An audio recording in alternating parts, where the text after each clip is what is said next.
여러분 반갑습니다. 역사탐정입니다. 이번 영상에서는 앞선 영상에서 암각문에 대해서 설명을 드렸습니다. 거기에서는 고조선 시대의 초기의 문자로 또 그 이후에 변화된 문자로 기록되었다고 말씀을 드린 바가 있습니다. 그렇다면 이번 영상에서는 우리가 박물관에서 볼 수 있는 그러한 유물 가운데서 어떠한 것들이 고대 초기 상형 문자로 이렇게 기록이 되었느냐 하는 것에 대해서 말씀을 드리도록 하겠습니다. 우리는 박물관에 가서 이런저러한 유물들을 보면서 대개 그 유물이 어떠한 재질로 되어 있고 그 유물이 어느 시기이고 이런 외형적인 것에 관심을 가질 수밖에 없습니다. 왜냐하면 거기에 있는 표현된 그러한 유물의 내용이 제대로 우리는 파악되지 않기 때문입니다. 그렇지만 문자를 조금만 알게 되면 이러한 우리 선조들이 남긴 특히 고대, 고구려, 백제, 가야, 신라 이러한 나라에서 남긴 그러한 유물들은 한결같이 다 자신들이 전신 하나님의 자손이고 삼신의 자손이며 따라서 그 역사의 출발이 산동과 바렘 안에 있는 거기에 고조선이 시작되었고 거기로부터 이 땅으로까지 수천 년간에 걸쳐서 이쪽까지 옮겨오게 되었다 하는 것을 알려주고 있기 때문입니다.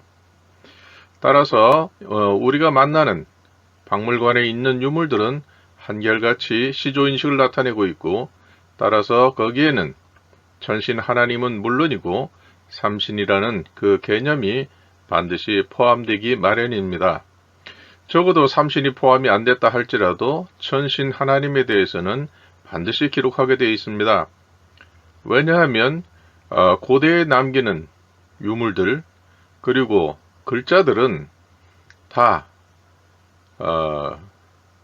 제사를 위한 것이고 제사를 위할 뿐 아니라 일상생활에서도 내가 누구다 하는 것을 항시 거기에 정체성을 표현하면서 자기 자신을 존재를 거듭 확인했기 때문입니다.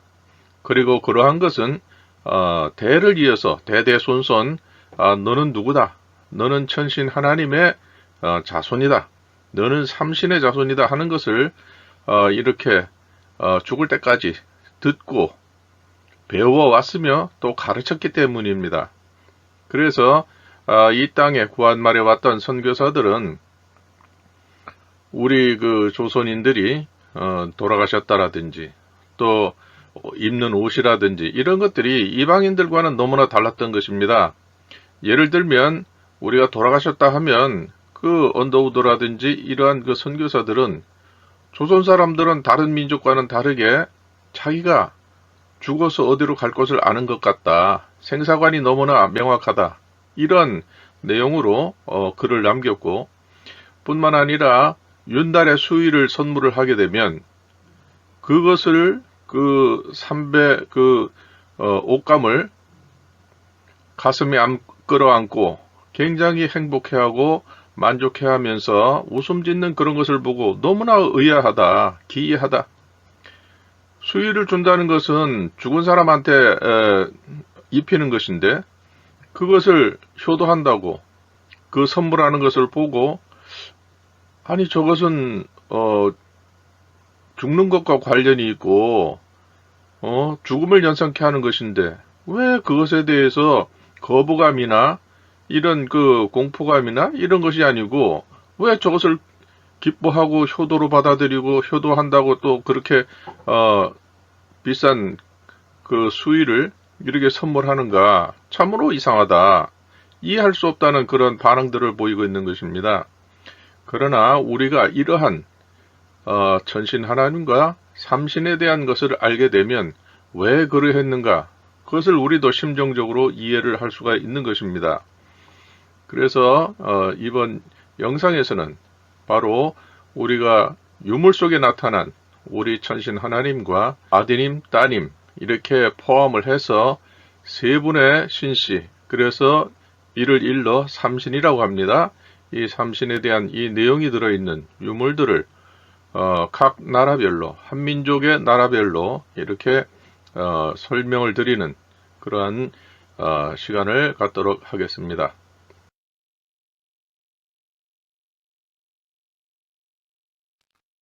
자, 그 다음에 우리가 이러한 그 앞에서 본 암각문에 있는 그러한 글자를 보다 정확하고 보다 어떤 지배층에서 공인할 수 있는 그러한 내용으로 이렇게 글자를 남긴 것을 우리의 고대 국가에서 이렇게 남긴 유물들을 찾아봤습니다. 생각보다 고대의 그 글자들, 그리고 암각문이 새겨진 그 시대의 글자들과 동일한 시기에 사용되었던 그러한 고대 문자들이 뜻밖에도 우리 유물에 엄청 많이 포함되어 있습니다. 그래서 이제 그 일일이 다 이제 말씀드릴 수는 없겠고, 눈에 띄는 순서대로 이렇게 제가 인용을 해서 그냥 이런 것이 글자입니다 하고 이렇게 말씀드리기 위해서 이렇게 이미지를 이렇게 따왔습니다. 자, 한번 보시겠습니다. 이것은 고구려 속 고문자인데요. 고구려 유물이 남긴 고문자. 그래서 여기서 보면 요 하나만 가지고도 굉장히 여러 가지로 말씀드릴 수가 있습니다. 요것 하나만 보더라도 요것은 무엇이냐, 어떻게 표현되어 있느냐. 자, 이런 형태. 예, 암각문에서도 이게 있었습니다. 안에 들어있는 그 표현은 이것도 있고,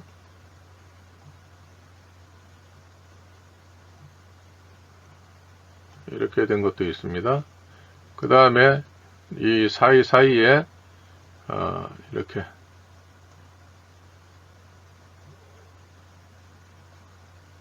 세 개가 있습니다. 그 다음에 중앙에 이렇게 되어 있습니다. 자, 그럼 보실까요? 이것은 대문고문화 토기에 있는 그러한 것을 기준으로 말씀드리면, 이건 오늘날 전해오는 글자가 이것입니다. 이것은 불꽃주입니다. 그래서 오늘날에는 이렇게 표현을 합니다. 그래서 이건 불꽃주라는 글자고, 요거는 철이라는 글자입니다. 철 혹은 초라고 읽을 수 있는 글자입니다. 이건 철 혹은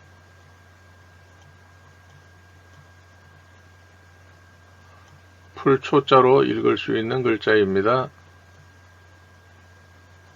그리고 이것은 또 나누게 되면 이 글자와 그 다음에 이 글자로 되어 있는 것입니다. 즉 천신 하나님을 가운데 모시고 그 자손들이 아드님과 따님이죠. 최초에는 아드님과 따님이 이렇게 시작이 된 그러한 삼신의 역사가 대를 이어서 내려가야 한다 해가지고 바로 이렇게 된 것이죠. 이것이 후대에는 이렇게 바뀝니다. 한나라 때 바뀝니다. 이렇게 바뀝니다. 그래서 이것이 오늘날 신라금관이나 가락국이나 또 백제 역시 마찬가지고요. 거기에도 이런 형태로서 이렇게 금관의 전면 부에 이렇게 표현이 되어 있습니다. 이것은 삼신의 역사, 삼신의 후예들을 다스리는 임금이다 하는 그런 의미가 여기에 담겨 있습니다.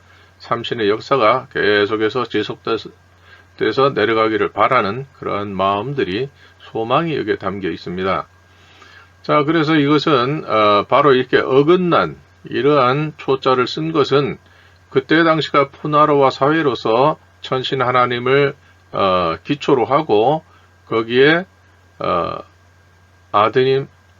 아드님이든 따님이든 이 한 세대를 달리하는 두 사람이 한 쌍이 돼서 이렇게 배우자가 된다. 그렇기 때문에 남자 둘, 여자 둘 이렇게 해서 4인 1실이 되는 그러한 가정 체계를 여기에 정확하게 표현한 것이다. 이것은 그냥 그것을 당연히 알고 있겠거니 하고 그렇게 표현한 것이겠죠. 그래서 이 둘은 같은 것입니다. 같은 표현입니다. 그 다음에 이거는 신이라는 글자입니다. 신이라는 글자인데 이 셋이 있으니까 삼신이 되겠죠. 그래서 설문의자에서 이 세 분을 합치면 바로 이렇게 삼신합이야 해가지고 이것을 집이라고 읽는다. 모일집, 삼신을 모신, 삼신이 모인 그 집이다. 이렇게 표현하고 있습니다. 그래서 이것이 최초의 사당이 아니겠느냐, 사당을 의미하는 게 아니겠냐, 이렇게 볼 수 있겠고요. 그 다음에 여기에 보면 이 부분, 이것은 바로 이것입니다. 여기에 보면 최초에 이분이 천신이겠죠. 그 다음에 두 번째, 세 번째 다 천신 하나님을 따라서 그 아드님과 따님도 역시 이 태양신의 자식이기 때문에 이분들도 따라서 자신을 태양으로 아버지인 천신 하나님의 이 상징을 따라서 이렇게 자신을 이렇게 그분의 자손이다 하는 것을 여기에 이렇게 표현을 하고 있습니다. 그렇기 때문에 이 부분은 고구려의 와당이 될 텐데요. 그렇기 때문에 태양신, 삼신, 그 다음에 그러니까 이거는 토템, 자신의 상징을 나타낸 것이고, 이 부분은 이것은 한 사람, 딱 정해진 한 사람만 사용할 수 있는 그러한 그 시칭, 그 시칭을 이렇게 표현을 한 것이다. 그러니까 토템과 시칭, 이것이 정확하게 이렇게 표현이 되어 있고, 그 다음에 여기에 보면 중간중간에 둥근 태양이 있습니다. 이것은 무엇입니까?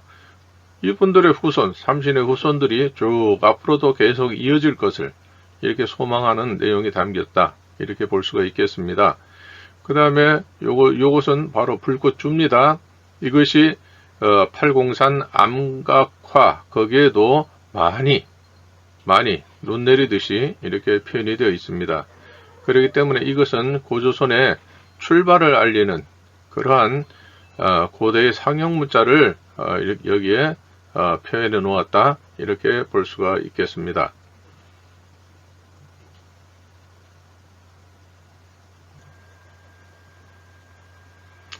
그 다음에 여기는 광개토대왕 경주 호우 이렇게 우리가 알고 있는 것입니다. 그런데 여기에 보면 우물 정자가 있고 열 십자가 있습니다. 그래서 도대체 이게 무슨 부호냐? 그래서 이 우물 정자를 이거를 오늘날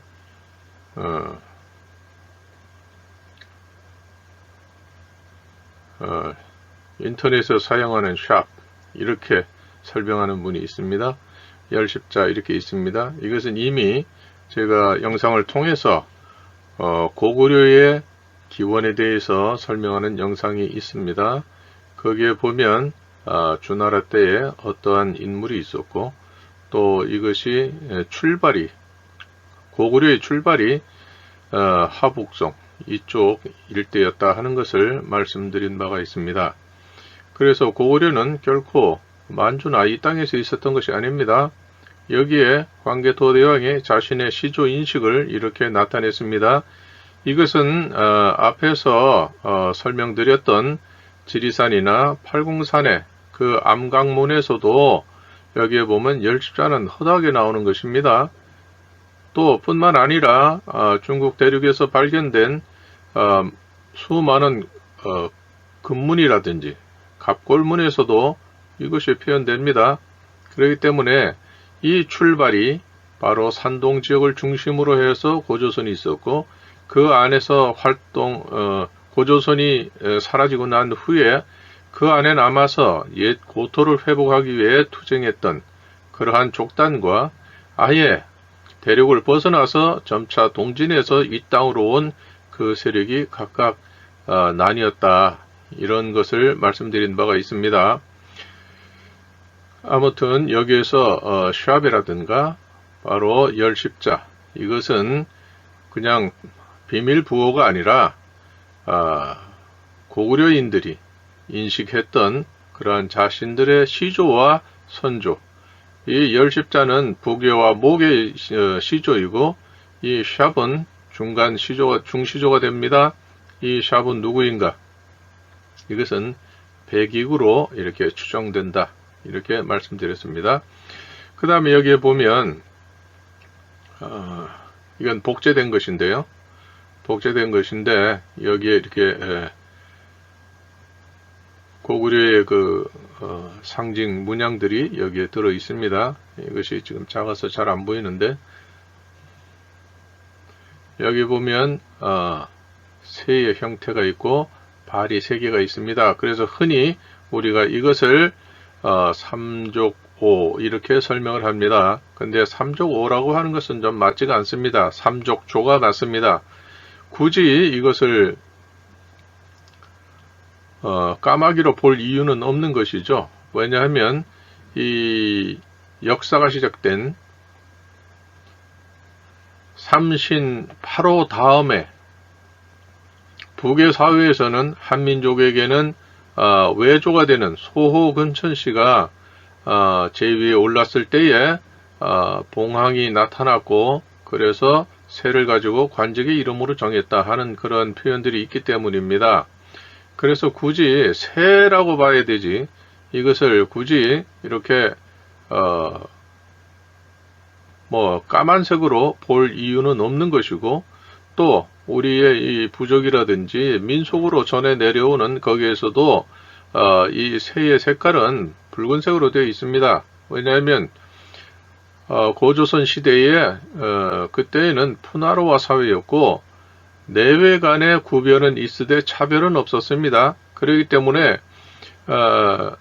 오늘날 우리가 인식하는 외할아버지도 친할아버지와 동일한 관계에 있었고, 그렇기 때문에 서로 한 형제로, 한 가족으로, 또 한 백성으로 이렇게 살아왔던 것입니다. 그러다가 5대째 이르러서는 균열이 가기 시작해서 그때서부터는 북의 사회로 점차 이행되는 그러한 단계에 있었다는 것이죠. 그렇기 때문에 북의 사회가 되기 이전에 그 이전의 사회는 목의 사회였습니다. 그렇기 때문에 이때는 그때 당시에는 어머니는 알았으되 아버지는 몰랐다. 이러한 기록들이 전해오는 것이죠. 왜 그렇습니까? 1대1이면 당연히 아버지는 누구다 이렇게 말할 수 있겠지만 그때는 2대2고 그 이전에는 군원 다수에 의한 다수의 이렇게 결합이 있었던 것입니다. 그렇기 때문에 그때는 당연히 내가 누구의 자식이다 하는 것을 특정할 수가 없었던 것입니다. 그렇기 때문에 어머니는 알았으되 아버지는 몰랐다. 이런 것이 고대의 기록에 그대로 전해오는 것입니다. 따라서 그때에는 외사촌도 친형제나 마찬가지로 이렇게 가까이 지냈고 하다가 이 고조선 시대는 2대2의 푸나로와 사회를 이행하면서 그때는 뭐라 그럴까요? 족외혼이 이렇게 있었던 것입니다. 그래서 그때에는 어떤 족외혼을 위해서 이렇게 구별을 했었지, 이게 별도의 어떤 그 차별이라든가 이런 것은 전혀 고려가 되지 않았습니다.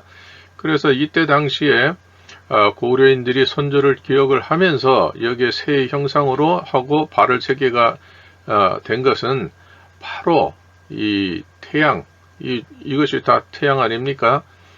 새가 들어있는 이것이 다 태양이고, 여기에 또 이렇게 또 작은 해들, 표현되어 있고, 그리고 이 불꽃 형태가 아주 강렬한 그러한 불의 형태가 이렇게 표현되어 있는 것을 보면 바로 불임금, 태양신, 그 자손으로서 바로 새로 표현된 그러한 인물을 고구려에서는 자신의 정체성으로 표현을 했다.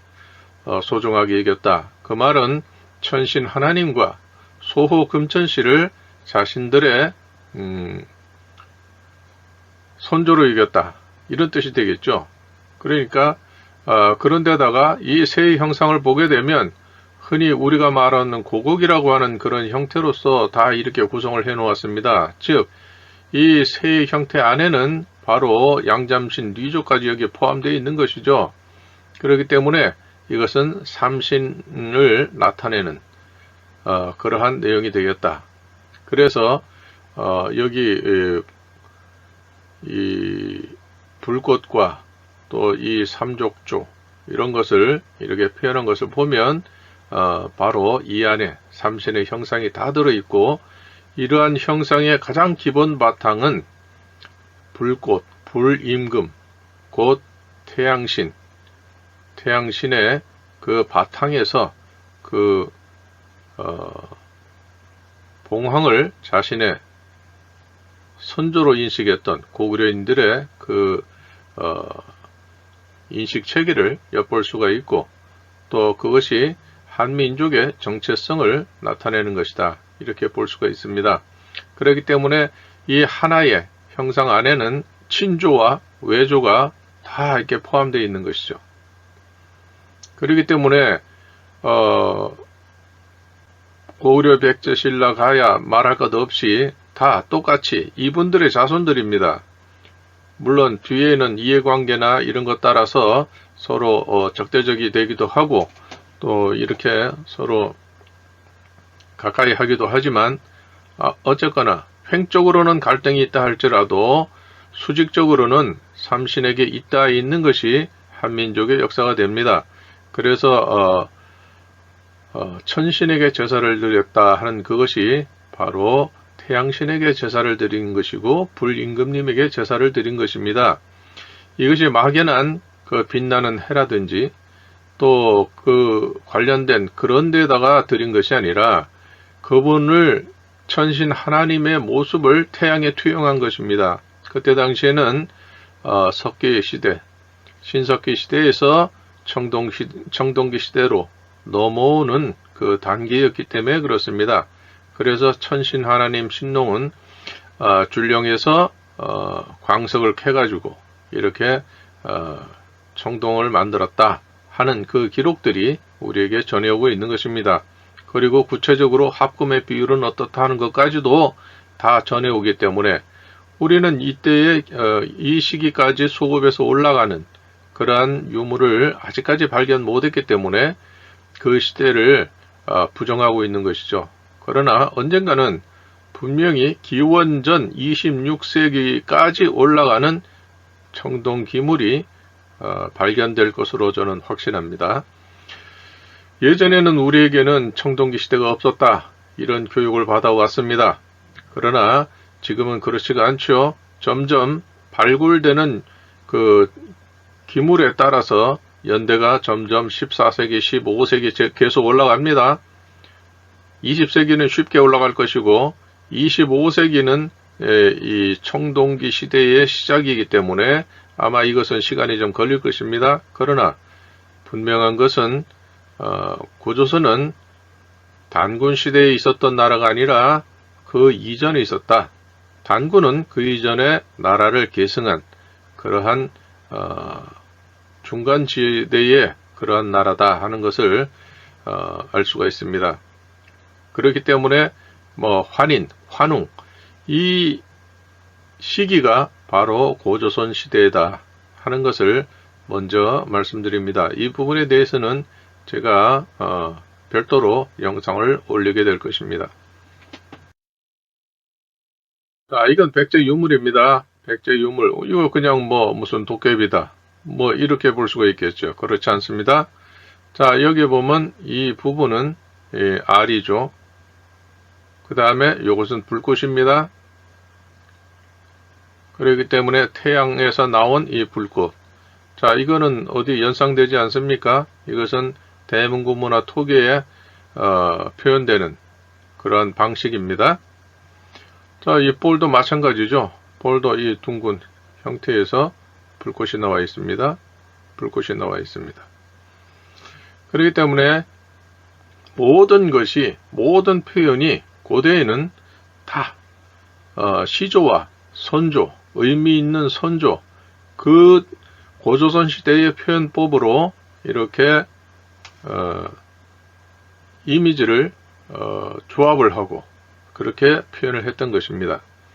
자, 그 다음에 여기에 보면 열십자가 되어 있습니다. 열십자가 되어 있는데 이건 실사자입니다.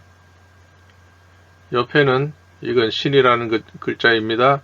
즉 양잠을 했던 그러한 양잠신, 그것을 나타내고 있고 한가운데에 이렇게 태양을 나타내는 구멍이 뻥 뚫려 있습니다.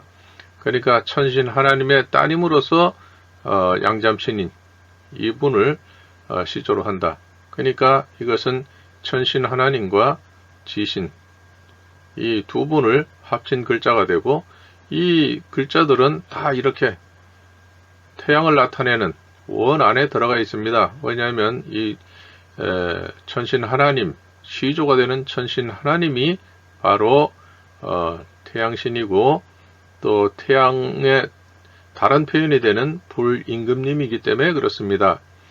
자, 그럼 여기도 볼까요? 이 바깥에 있는 거, 이것도 태양입니다.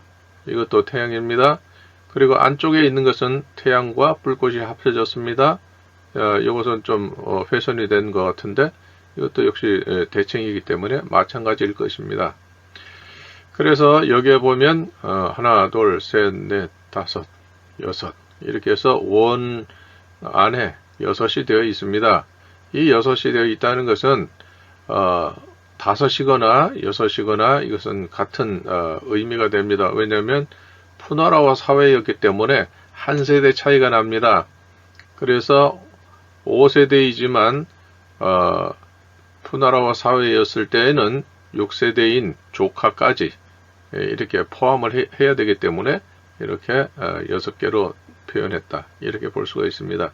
이것은 대문구문화 톡에 있는 그러한 표현을 그대로 옮겨온 것입니다. 자, 그 다음에 이것은 보면 자, 이것과 같죠? 이것과 같죠?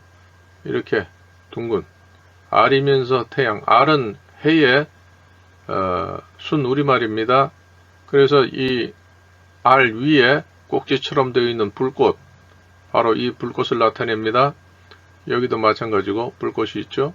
여기도 불꽃이 있죠. 그것이 그대로 표현이 되어 있습니다. 자, 그 다음에 이건 긴,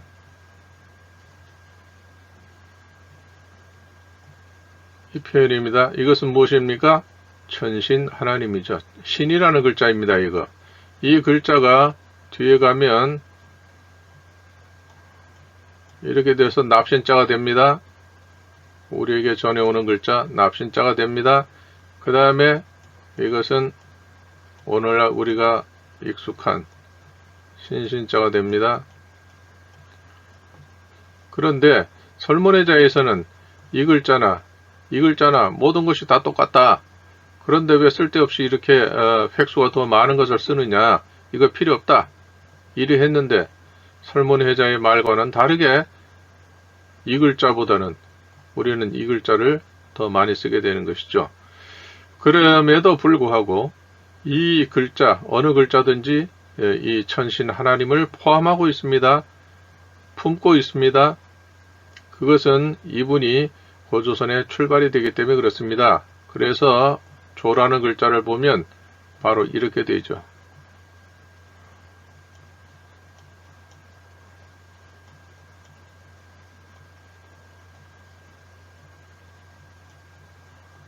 배주자입니다. 그래서 바로 이 열십자는 바로 조선할 때 이 글자인 것입니다. 고조선 시대의 최초의 이 조라고 하는 천신 하나님과 뉘조의 상징이 여기에 들어가 있는 것이고, 이것을 모든 유물에는 이 삼신 관련해서 시조와 손조가 이렇게 다 포함이 되게 되어 있습니다. 그 다음에 여긴 햇님이죠. 태양이죠. 그것이 바로 이것이죠. 왜냐하면 천신 하나님이 신석기 시대에서 청동기 시대로 넘어왔기 때문에 그 시대를 열었기 때문에 이 천신 하나님을 태양신으로 모든 광물을 녹일 수 있는 불의 원천으로 이렇게 자신을 나타냈기 때문에 이분을 태양신, 그 다음에 광물을 녹이는 건 불이니까 불임금 해가지고 염제, 이렇게 불꽃 염자를 씁니다. 염제 신농. 그러니까 이렇게 되는 것이죠. 여기 염자입니다. 이거. 자, 그래서 여기에 보면 이 내력은 이 신, 이 글자는 바로 천신 하나님을 나타내는 것이고, 그래서 사고전서 전록에 보면 바로 이분의 이름자가 새겨진 고대 청동기의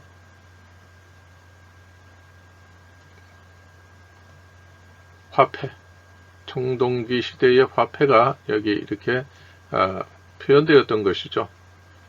이것이 청나라 후기까지 전해왔기 때문에 이때까지만 해도 이것이 전해온 화폐였다 하는 것을 알 수가 있습니다.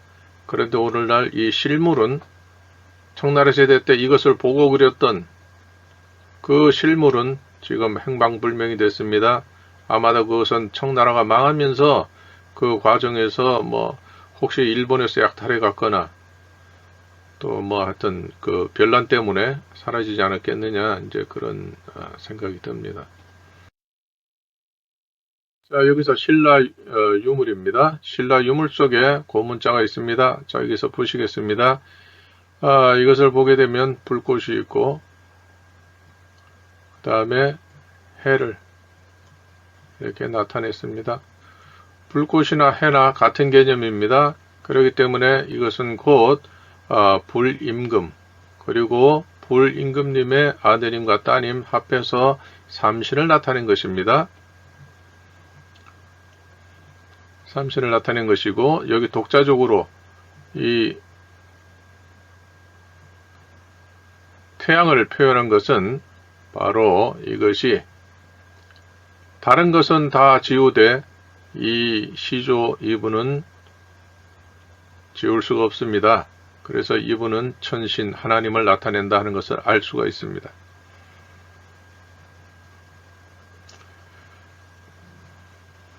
그리고 여기에 보면 이렇게 하나만 있고 천신 하나님을 나타낸 그 상황 속에서 여기 보면 작대기 표현이 하나, 둘, 셋 있어가지고 태양신, 그 다음 태양신을 시작으로 해서 세 신이 있었다. 삼신, 이 내용을 여기에 이렇게 표현을 했습니다. 이렇게. 참 이걸 보면 어떤 디자인이나 이런 것이 상당히 뛰어났다 하는 것을 알 수가 있습니다. 자, 그 다음에 이것도 역시 마찬가지입니다. 열십자, 천신과 양잠신. 그 다음에 이것이 일가를 이루었다. 이것은 엮는다, 한 일가다 하는 것을 나타냅니다. 이것은 엮는다는 뜻이고, 이것은 한 가족, 일가를 이루었다, 이런 의미가 됩니다. 그리고 여기에도 역시 열십이 있고, 그 다음에 이렇게 태양이 있습니다. 그러니까 천신과 지신의 이 자손들이 사방으로 번성하기를 바라는 그런 마음이 여기에 담겨 있다. 그럼에도 불구하고 모든 것의 기본은, 시작은 천신 하나님이다 하는 것이 여기에 들어 있습니다. 여기도 마찬가지고요. 그 다음에 이 사이사이에 보면 이런 형태로 되어 있습니다. 이것은 바로 근문에 나타나는 족보.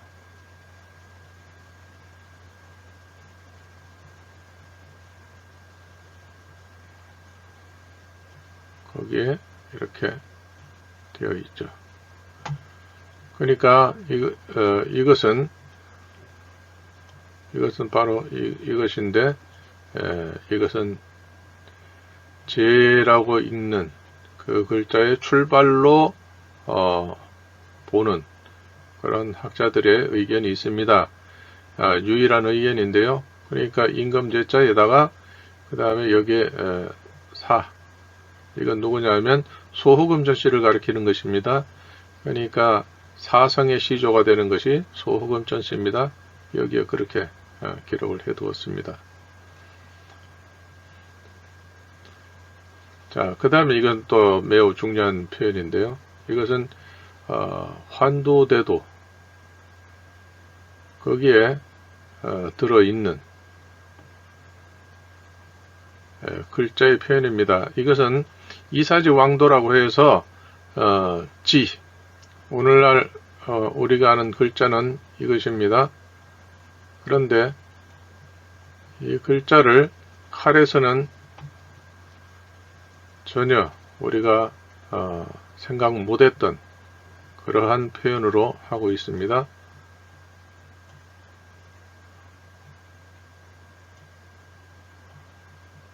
이렇게 되는 것이죠. 자, 그러면 이것이 이제 글자가 섞여 있습니다. 이것은 앞에서 본 것처럼 천신 하나님, 천신 하나님, 천신을 나타내고 여기에 또 천이라고 썼어요. 친절하게 이렇게 구성이 되어 있습니다. 그것이 바로 이것입니다. 그 다음에 이것은 무엇입니까? 앞에서 말씀드린 것처럼 소호금천씨를 나타냅니다. 그래서 여기에 이렇게 표현된 분들 모두가 일, 곧 이것은 이렇게 태양신, 천신 하나님과 양잠신, 뉘조의 집안과 이렇게 하나가 되었다, 이런 뜻입니다. 그러나 시작은 천신 하나님이죠. 그렇기 때문에 여기에 이렇게 분명히 구별을 해 놓았어요. 자, 이렇게 구별을 지으면 천신, 지난번에 중문대사전에 신이라고만 써 놓아도 이것은 천신이다. 또 천이라고만 써 놓아도 이것 역시 천신이다. 이런 얘기입니다.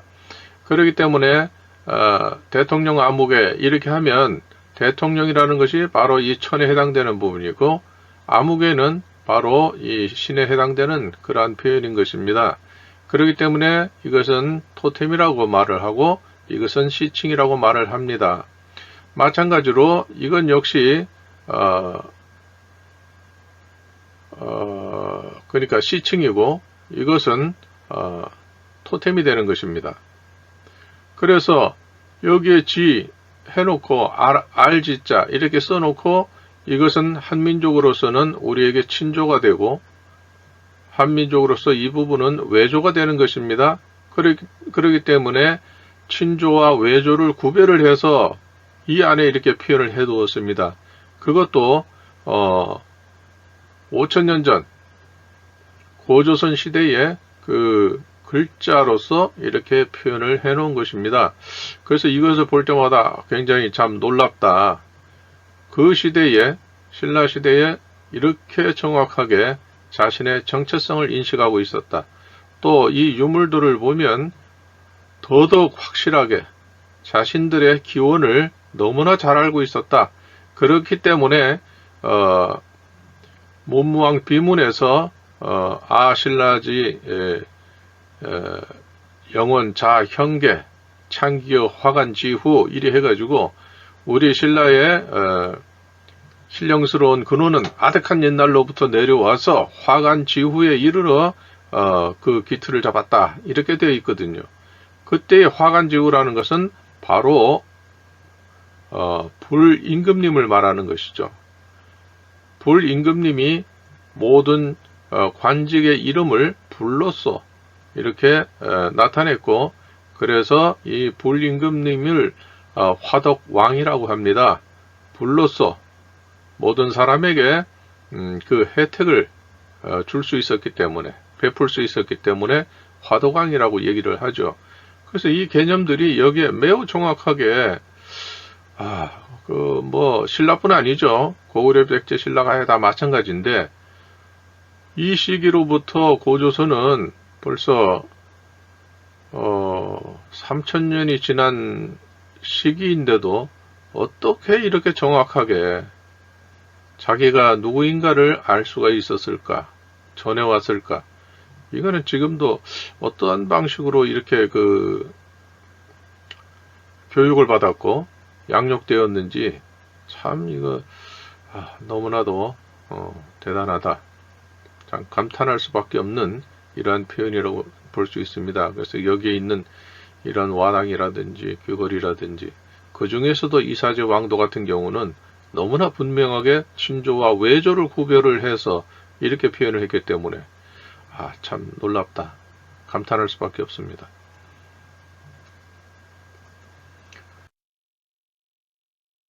자, 가락국을 보겠습니다. 여기서 보면 여기서는 열십자가 쭉 둘러 있습니다.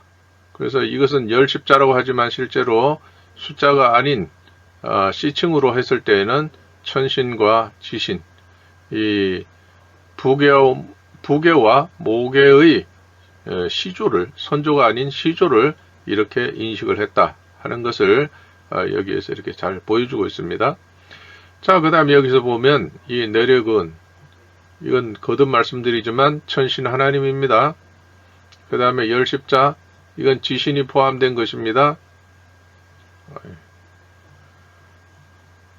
지신이 포함된 것입니다. 그렇기 때문에 천신과 그 다음에 지신,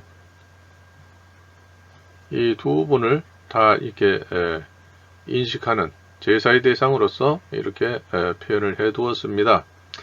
그 다음에 여기에 보면, 자, 이것은 역시 둥근원, 태양이죠. 하나, 둘, 셋 해서 태양 세 분. 그러니까 이건 역시 삼신을 나타내는 것입니다. 이런 표현들은 고려, 백제, 신라, 가야, 심지어 열도, 여기 이르기까지 너무나도 많이 표현되어 있는 것입니다. 이것은 이루 말할 수가 없어요. 그렇기 때문에 이것은 한민족의 기원, 근원을 나타내는 표현이다 하는 것을 알 수가 있습니다. 그래서 다음과 같이 정리할 수가 있겠습니다.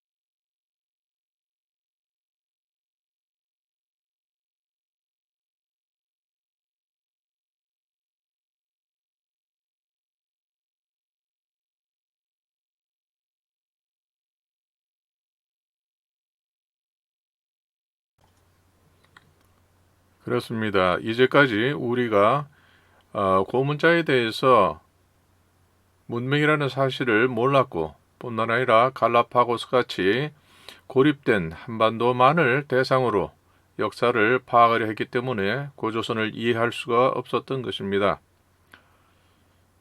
끝까지 영상을 보아주신 구독자님께 감사의 말씀을 드리면서 다음 영상에서 찾아뵙도록 하겠습니다. 고맙습니다.